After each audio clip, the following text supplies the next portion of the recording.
All right. Well, let's get started with today's podcast for SPAR's Beyond the Stats. But this time, instead of talking statistics, we're going to talk about safety. And safety, as we all know, is important every day. But National Association of Realtors focuses on safety during Realtors Safety Month every September. So thanks for joining me, Chelsea Erickson, Susan Mall. I'm Jennifer Kovacic with SPAR. And let's kind of delve in and dive right in. talk Thanks for about having us. tips and tricks and all that good stuff. So curious, just how long have each of you been a realtor? I was licensed in 1995. I've had mine for over 10 years. So when I got mine, 2006 is when I got mine. Okay. How did you guys get into the real estate business? Mine is really strange. I was a loan officer at the time, and I live in Virginia, so it's a different state. And I was working with a girlfriend of mine we did it all the time together, and I'll be with her everywhere anyway. And she's like, "Why don't you get your license?" And I'm like, "Okay." And I got my license in Virginia. So I started my real estate career in the state of Virginia. Neat. I did not know that about you. Something new. Fantastic. Well, I got recruited into property management, which required a real estate license. And so that was back in 1995. And now I'm here today. Yeah, nice. Well, nice. Well, thanks for being here. And thanks for how we're going to talk about. The National Association of Realtors every couple years does a survey, and specifically it's called the Member Safety Residential Report. And the one done in 2023 had a bunch of statistics, including that 90% of members who completed the survey, so I think there were, all told, there were about 1,400 people who actually completed it, but it was asked of a larger group. They had about a 3% response rate, if I'm not mistaken. But 95% of those individuals said they have not been victims of a crime while working as a real estate professional. However, for those who were involved in any type of a crime, it tended to be identity theft was the big thing that many had experienced.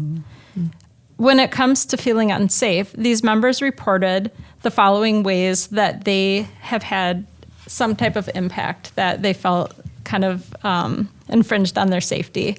Receiving a threat or an inappropriate email, text, voicemail, or a phone call. Feeling uncomfortable at a showing or at an open house, just the vibe they got from somebody else. Or meeting a new client somewhere more secluded or at a property, which I know just in conversation we've talked about, you always want to have those first conversations in a public place or at your office. Of these, as I kind of mentioned, the voicemail and the text, the unasked for threats that they felt they were getting were really kind of the highest report that people shared that made them most uncomfortable. Another stat is that 67% of realtors use some type of mechanism to help ensure their safety, such as a smartphone safety app to track their whereabouts. The most common is the Find My iPhone app. A lot of people use that, followed by Forewarn, which is an app, or the Center Key Real Estate app, or if you have an Android, there's a GPS phone track that people tend to use. So I thought those are kind of interesting things to share. But when it does come to safety, there are just so many directions you can go in conversation. It seems like it's that endless topic. But I thought I would just ask, what are some safety tips that each of you follow at work? Well, for me personally, if when I'm meeting someone, try to meet them at the office first or some public place. I actually try to get to know them a lot on the phone first. But if I don't, this is what I'll do. If I'm showing a property, never walk in front. Always let them in first, and you stand back and let them do their thing. Let them go through, maneuver to the house, and then you ask them questions what they think after that. So that's one of the things. Some of the things I do. Keep your distance. Keep good distance away from them, and they said limit. Telling them too much about yourself. Don't give them your address or what area do you live in. People ask these questions. Don't volunteer it because you never know who those people are. So that's some of the things I do. Yeah, those are good. I know one of the things that I'm pretty conscious of when I'm meeting people at a property, or maybe we've met before. Usually we've met before, but parking, where I park my car is kind of a big deal. That's largely like at open houses. You know, I always want to have a good escape route, worst case scenario, but I don't ever want to get parked in. And much like you said too, Susan, when it comes to being in a home, just don't get yourself boxed into any corners. Always make sure you're forward focused, like you're seeing them. Don't have your back to the clients, the people, and just make sure, you don't get yourself boxed into a room, and just always having a clear exit path for the worst case scenario. Sure, you never know exactly that path. You have to be on the defensive, because you're trusting people. You're hoping they're trusting you, but you never know who people are. Yeah. I think in the earlier years of my business and my working as a real estate professional, I was probably a lot more willing to compromise my situation, just, to excited for new business, excited to meet new people. And I think as I've spent more years in this industry, not getting older, I'm just getting wiser. I've become a lot more aware of my surroundings and am more self-conscious. So I could see where it's easy for newer people to maybe let their guard down a little bit more. So having this safety month is really good to just kind of raise that awareness. That doesn't matter how long you've been in the business, especially if you're newer at it, just to always be aware of your surroundings and the situations you're putting yourself in, because people are fascinating and we are dealing with the public. So we just don't always know. They're not always people we know. Yeah, absolutely. Exactly. And both of you have been in the business for a while, so you're right. It's good refreshers, good reminders every year that we do talk about this. Exactly. Are there things over your time in this profession that you have, some specific examples of things you have changed in terms of your practice?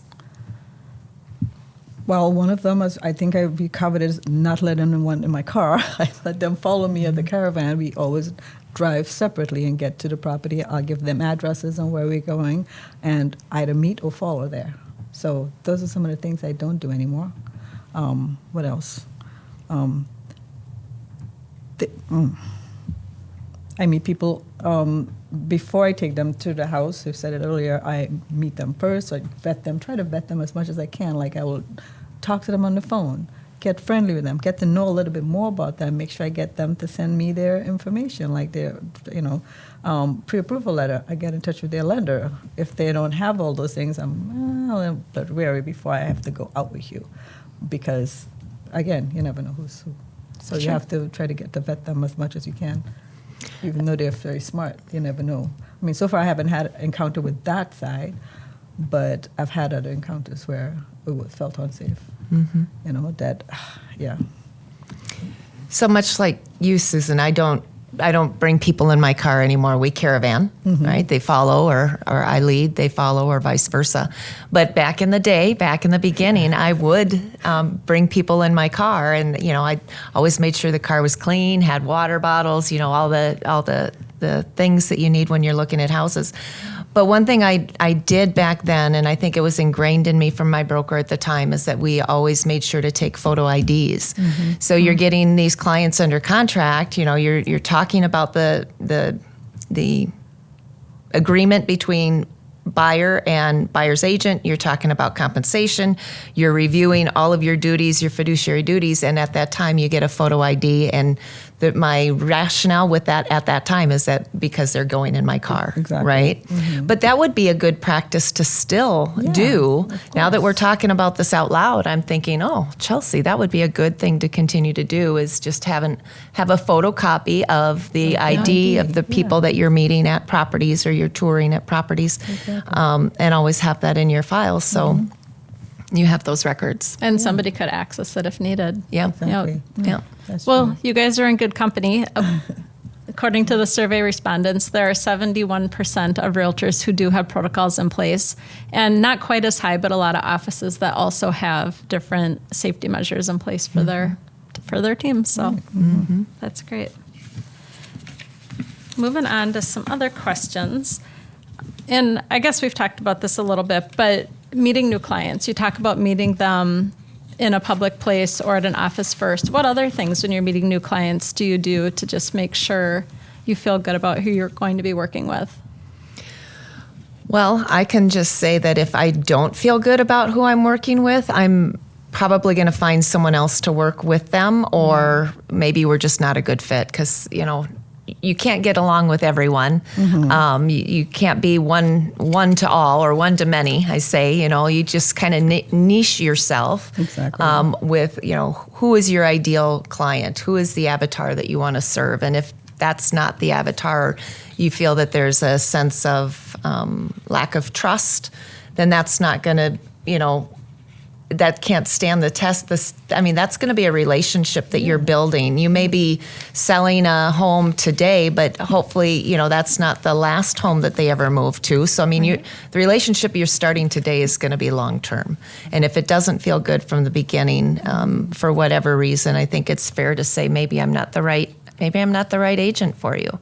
And that's give them some point. advice of who might be the right agent for them. Maybe a better personality fit. Yeah, exactly. Use your gut feeling. If you have a gut feeling that doesn't feel right as you said, Chelsea, you go by that. That instinct is the best and first foremost instinct that people a human instinct. So that's one of the things. I would do as well. I'm not a good fit for you. Move on to someone else or refer them to someone else. I've had that instances where I don't feel safe. I don't want to work with this person because, they might seem nice or pretending, but it's up to you and what you're feeling, your gut feeling. So trust your gut. Trust your gut is exactly. Well, kind of going along, that leads into another question. What protocols do you follow when you're doing a showing? Yeah, right. When you're doing a showing or an open house, what are some of the different things that you make sure are in place for you? Well, I like to have the buddy system. That's something I too kind of like to do because there were instances before where I did feel unsafe in showing houses or open houses. That's one of them. Always have the blinds open, for sure. Everything's always open. Be close to an exit. Have an exit plan. Be close. Let them in. Don't follow them. And let them go through. I don't know if I should mention this, I've had instances where actually not too long ago I had someone call me on one of my open houses, one of the listings. They found me and called me up and asked me, you have an open house today? Yes, I do. And asked me the time, and they said between that, they said, I would like you to list my house because I would like to move into that area. I've lived there before and I'd like to, move back in. And what time open house? So I gave them the time. And I said, well, I'll be a little bit late, but I have someone there also, and they can help you through the house and let me know what you think afterwards. And so my partner, when I got there, the person had already come and left. They said, they just came to the house and walked right through, and it was gruffy-like and really upset, and then walked back out. I'm like, that was strange. So I called them up afterwards and I said, well, why? I heard you came by, didn't wait to see me. What do you think of the house? Oh, well, I didn't like it. It looked kind of run down. I didn't like the area. The area looked run down now. It's not what I remembered. I'm like, oh, that's not true because the neighborhood is a pretty nice neighborhood. It's a very nice, quiet street and everything. And I said, oh, what about the house you wanted me to list for? You told me you wanted me to help you list your home. I didn't say that. I never told you that. I'm like, oh, yeah, you did. That's the first thing you said to me. I distinctly remembered because I told my friend, I'm like, oh, I'm going to get a listing, and I never heard from them again. So he said one thing and then he recanted. Yeah, because I think they were looking for me. He came specifically to see me. Well, that's a great trust your gut moment. Yeah, so those are people you don't want to be involved. So it's kind of a good thing you weren't there, huh? Yeah, kind of good thing I wasn't by myself too because I don't like being by myself in open houses. Sometimes I do it, but I pretty much don't like it. Things like this can happen. The buddy system. Yeah. That's got to implement a lot of that. Yeah. Many years back when we still had kids at home, there was a season where our youngest would go with me to open houses because I was having some, my gut was like, I just would feel better if there was someone here with me. And he loved coming. And we always made to have a treat reward afterwards, too. So it made it fun. Yes, I did that, too, at one point. Yeah, but just have to trust your gut and trust your own feelings. So Trust don't your trust gut. people. Mm-hmm. Not everyone is people. So are you guys cognizant of what you wear when you're at a showing or for safety reasons? Always conscious of what I wear. Yeah, very modest dress, and I always wear shoes with socks. Because if I'm going into another person's house, I don't want my bare skin on the floor. I wear booties. I don't take my shoes off because that's an exit. I don't want to be looking for my shoes before I leave. I walk with booties in my pocket. Even if they don't have any available at the house, I always have a pair in my pocket. So I don't ever walk on the background either. So you gotta think. You gotta think first. Yeah. Well, and I think maybe you, Chelsea, earlier mentioned hand sanitizer and just things that you have always done even before COVID and hand sanitizer becoming a big thing, but glad that it's still part of your routine now. Yes. I always have that in my car. Always have even before COVID. So it was normal when COVID came out. Absolutely. When you're in other people's homes and you're touching doorknobs and light switches, I always have hand sanitizer with. And even during the season of COVID when it was like you were being monitored to make sure you used it, I would hand them out to my clients so that we just all had hand sanitizer. But then the supply kind of ran out. But now there's plenty of hand sanitizer you can buy today. I never ran out. I had bought so much, and I still have this amount, some of them that I bought from since COVID, because everywhere I go, I buy. Every time I see it's been on clearance so much too. It's like I'm overwhelmed. Now you can buy it in every scent under the sun. I know. Yes, you can. So good. So what about some common misconceptions about safety that are in real estate? Well, I think it's not just physical safety. I mean, we were just talking about hand sanitizer, right? I think in terms of your health, I didn't share this story with you, but going back to 2008, 2009, kind of the big crash, there were a lot of unsafe homes out there. And I'm talking mold, very toxic environments that buyers wanted you to take them out to see.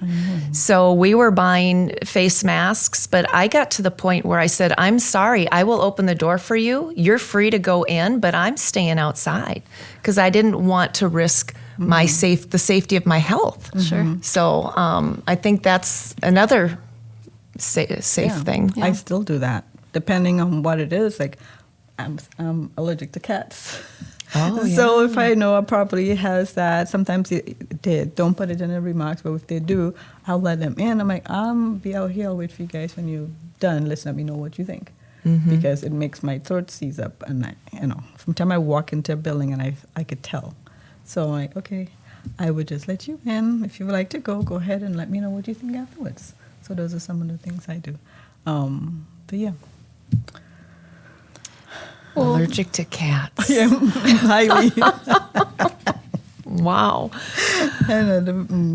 Because think of all the houses that do have cats in them. Do you typically ask before you show whether they have cats? I would call agents and ask them if do you have cats. Yeah. I have people going in, I'll say, my client's allergic. I don't tell them most of the time that I'm allergic. I'll say some of my clients, sometimes they are, but some of my clients are allergic. I would like to know if you have dogs or cats or what do you have in the house, because they said, don't let them out. I'm like, I'm not going to run after a cat if I know if they get out of the door. I'm not chasing after it. Let them know. Right? So keep your pets secured. If you want us to go show it, just don't have them run around. Yeah. Well, that is probably a good tip to keep pets secure because you may not always know too. So. Yeah. I did see a cat on a leash the other day. You did? I did. Inside a home? Well, she was taking it from inside the home to outside the home to take the cat for a walk, and I was fascinated. I've never seen that. I have. I saw it just last weekend. This wouldn't necessarily help in an open house situation, but there's a little cat in our neighborhood that gets pushed in a little stroller. It's kind of different. Oh, yes. You see a lot lot of those pet strollers these days. Yeah, I feel like they're more and more common. I always peek thinking it's going to be a baby and they're You're pleasantly surprised. That's a hairy baby. Huh? So, how about digital safety? I know we're really into this digital world now. And what are some of the different things we're seeing with fast pace, everything at kind of the speed of light. Well, I know we have all agents have a wire fraud warning, right? Yes. That we always share and discuss with our buyers and sellers. And I often say, if don't click any links or send any money to buy or sell a house unless I tell you. And if it comes to your email box and you're not sure, screenshot it and send it to me. Yes. So I can say whether that's legit or not. Because some of our title companies do send some emails that look questionable. Like sometimes buyers and sellers are like, I don't know, this doesn't look right. Yeah. But to hear, I don't know about the stats, but I did hear that in Minnesota, people have lost money due to wire fraud, thinking that they were sending it for the purchase or the sale of a home. And so, knock on wood, it hasn't happened in our business, but it has happened. Yeah. So we just have to give our clients that warning as well. Exactly. I had not too long ago, I had a closing where my client was being asked to send the money. So, and she was really scared and skeptical. She didn't want to do it. I said, good, let me know, show me what it is, and to make sure. Because two things came. One came without the title purpose information. And the second one, so I said, let me see which one this is, and I'll contact the title company. So it so happened that almost click. I said, don't click on anything. She almost clicked on it, and she called me before and she said, this doesn't look right. What do you think? When I did look at it, that was not the correct one. That was a different email that was being sent. So I said, let's get a hold of the title company and have them resend it, or let's verify. It so happened she just decided to go to the bank directly and have them do it, which was better for them because I couldn't take them. Yeah. But I had to verify that it was, real. And you get all these spoof things, and people want to click on it. Don't click. Yeah. And I will often talk to clients too and say, because I'll get an email that will have someone's name that I recognize, but then when you look at the actual email address, it's something completely different. So I practice this, and I try and lead my clients to do the same thing is, just because it says my name, it may not be coming from me. Always read the email address where your emails are coming from. Exactly. I almost got that too, because sometimes you get these emails telling you, something you purchased or something happened that, click here, let's verify, change your information. No, you just don't click it. And sometimes the phone companies or whatever, people get calls from things like that as well. Don't answer, but don't give them your information, because that's the type of fraud where they'll tell you, somebody was trying to defraud you, and I would like to help you fix this. We just need your bank account. Need you? Well, exactly. Let me have your new, and I can change your password on this right now if you would let me. That happened to me too. So yeah, don't give your information, personal information at all, unless you verify and know exactly who it is you're giving it to. So. And things look so real now. It does. Utility, you're right. Check that email address, because a lot of times that's what looks so goofy and you can tell it's wrong or not legit. So in terms of working with clients again, how do you advise them for their own safety? You're going into their home and you might have your own safety protocols in place, but how can you help the client? Well, when we're prepping a home for sale, I always advise them any medications actually we just had one last month. In the kitchen, to the right of the stove, the pantry or the closet was just full of prescription medication, and they were painkillers too. Yeah. I'm like, I don't want to see any prescription medicine in your home, because that's, a recipe for someone to try and steal it from you. So pack it all up, I said, I don't care if you put it under your mattress or put it in your car, so it's always with you, but do not leave it readily available. So any valuables, including medication, any fancy, expensive artwork or high-tech stuff, it's kind of like, let's try and keep that out of photos. Those are kind of the big things. Yeah, I do the same thing. And, excuse me, I do the same thing. Another thing, take your personal artifacts of like your personal photos of your family members, Yeah. you take those down. Yeah. So people want to see themselves in the house, but make sure you take your personal things out of the house, or put them away, pack them up, and as you said, really high end, art and things like that, you put them somewhere else because, it's a recipe for having people come into your house unannounced. And jewelry. And jewelry. That's And one of the jewelry biggest things. boxes, Jewelry. things like that. Just tuck them away so they're less visible. And personal family photos is huge. I mean, we talk in terms of identity, so people aren't, you're depersonalizing the home because you're taking your photos out. Yeah. But you bring up a really good point, too. It's a safety. I mean, you take that identification away. Exactly. And being able to see who lives here and then... Yeah, you don't want anyone to know that. People say, it's like a, racial thing or whatever, but no, it's a safety thing.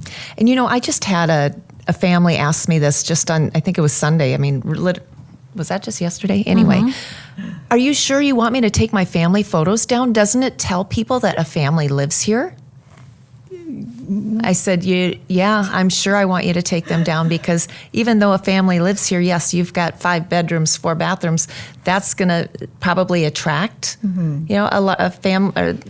a group of individuals living together. Try not to use the word family as much, but that will the number of bedrooms and bathrooms is going to attract the right buyer. You don't want to put pictures of your family up as an attraction point. Exactly. Yeah. Take that out. Totally. Well, that's great advice. Yeah. Just curious, switching gears a little bit, but being that we're in Minnesota, 4 seasons, all that good stuff, what are some things that you always have with you as you're going through the seasons that you might never know you need? Oh, we in Minnesota always know go green. You have of course, dress properly, big jacket, be warm, keep yourself warm, have a shovel in the car in case of the heavy snows, and the brush to wash down your windshield. What else do I have? If you have blankets and stuff in case you get stranded somewhere, and food, non-perishable things. Have that with you. So I keep that with me as well. So you never know. Yeah. I always think in terms of the lock boxes. Have you ever had a lock box in a snowbank? Or is that just me? Nope. I can remember once where I had to free a lock box. The snowbank was alongside the steps to get into the front door, and I came with a cup of hot water. And I got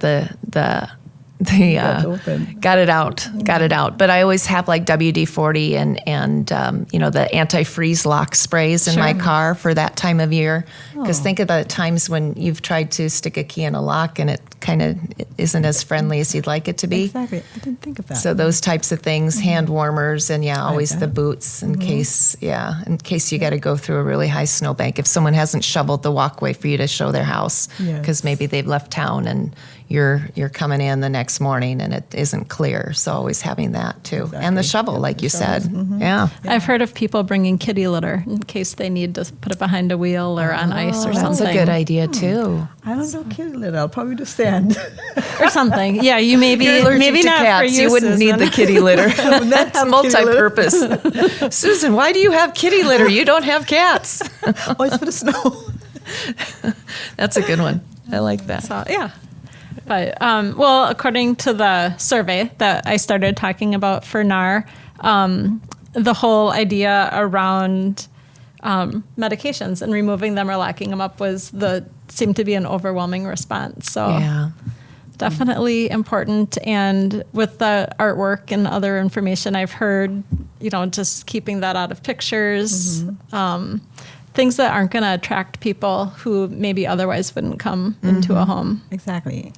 Yes, out of the pictures. That's right. Out of the MLS pictures. Some people have too many pictures, including the people's artifacts. I would take those away. Things that you don't want to leave in the house, don't photo them, because people obviously will assume that stays, or want to ask for it. Things you want to keep for yourselves, I would remove them. And it helps declutter. It does help declutter. We need to do a Yes. lot of that. I have one doing right now, so we need to do that. Declutter. Help them stage. Yes. So, yeah, that's a good idea. Well, I definitely think this has been a good reminder of some safety tips. But what other things, if there was another tip or two you wanted to add before we wrap this up, would you want to make sure we include? I would include, I said, paper maps instead of even though you have a GPS. I would take a paper map too, because in certain areas GPS does not work. Like my car tried to take me off a cliff one time, take me to a road that did not exist. So you need to have something that'll help you, instead, so paper map, GPS map would be good. And cell phone with cell phone chargers. Make sure your phone's always charged and have a charger. So those are just a couple things I would Really think good idea. When we talked about what have we done differently over the years, and you talk about maps, you used to have the Atlas, Yes, the King Map, exactly, I Atlas did. King Map. I used to have so many of those because every year they'd get updated. You'd have to get a new one. And one time I was decluttering my office. Now that we have these smartphones, and we don't have to carry a separate e-key anymore Right, either. yeah. The keyless fob, that's now all on our iPhone. So directions and maps and things like that. That's Exactly. Don't a lose good your point. phone. Yeah, don't lose your phone. Don't lock it in your car. Don't lock it in your car. I've done that. I know, a friend of mine did that not too long ago. We were just talking, and then all of a sudden I'm not hearing from her, and she dropped her keys. Something all fell out of the car, and she put her bag and her phone down. She reached down to get it, closed the door, and stood up, and the car is locked, and everything's in there. The keys and the phone and everything. Ew, that's is not in there. good. No, that's not good. Locksmith come up. So, yeah. I locked my phone in a house once, and upon exiting the house, looking for my phone, realizing, oh, it's in the house, I went to go back in the house, and I couldn't because it was an e-key house. So I needed my phone in order to unlock the Unlock the house. door, And yes. So lucky for me, I had a coworker nearby that I called for help, and she came and used her e-key and her phone to let me back in the house. Exactly. But I always have this in my hand. that was a little nerve-wracking. You Yes, won't it do would that be. twice. No. I always just double check because of that same incident. It almost happened to me once, but I just always keep this my hand, and I'm checked before I lock the door. Phone's in hand, lock the door, because that can Yes. happen, especially with Yeah. e-key. Yes. That was scary. Every time I go to an e-key, place, I always make sure my phone is in this hand before I put that back in, because once you put it in, lock the door, that's it. It's it. funny whenever I get in my car for work, and granted, I'm not a realtor, but I always count to 3: my keys, my purse, my work bag. Yes. Oh, I like that. It's Count just to simple 3. and easy, Make sure you have everything. That's right. so you can make sure you have your phone. Yes. Yes. So- I'll have to steal that one. So, what else? Anything or? What do you think, Chelsea? I think I've learned a lot from you today, Susan. Thank you for sharing your Same wise here. input. And I've learned a lot from you both. And hearing the stats and having the conversation, I think is really good and helps keep things in mind in the forefront of what our day-to-day business looks like, and Exactly. reflecting on what it used to look like compared to compared to what we're today. doing today. It Evolved. really has evolved. I Yeah. have evolved. Yeah, so thank No you. more people come and do picnics in your car anymore. Packing bags of lunches and meals and taking a whole day for that. Yep. Those are funny times. You used to pack meals? They would pack meals and come and have trips in my car. That's when I took people in my car. Oh, wow. And That then was they a day. didn't buy anything. I'm like, wait a second. You just wanted a joyride. You wanted to go sightseeing. Oh. Those days are over. All the more reason to have them follow you. Exactly. Have them follow you. Well, good. Well, thank you. This has been insightful, and it's always fun to do another Beyond the Stats, this time with a focus on safety. Yes. So thank you both. Appreciate it. Thank Great. you. Thank you. It's been great.